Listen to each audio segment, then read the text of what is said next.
মাদারীপুরের সমাদ্দার এলাকায় সড়ক দুর্ঘটনায় আহত হয়েছে ঢালিউডের জনপ্রিয় চিত্রনায়ক মাসুম পারভেজ রুবেল।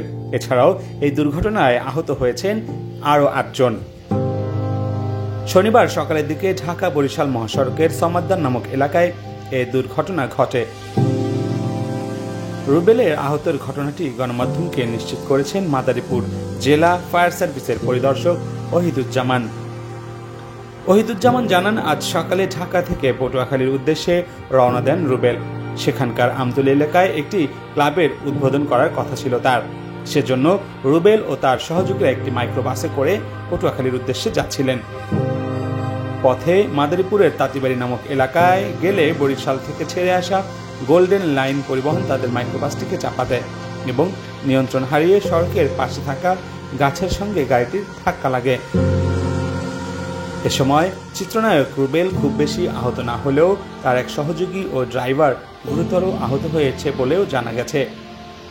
পরে তাদেরকে উদ্ধার করে মাদারীপুর সদর হাসপাতালে চিকিৎসা দেওয়া হয়। বর্তমানে রুবেল আশঙ্কামুক্ত রয়েছে বলেও জানায় গণমাধ্যমকে। টেক্সট রিপোর্ট, বার্তা 24।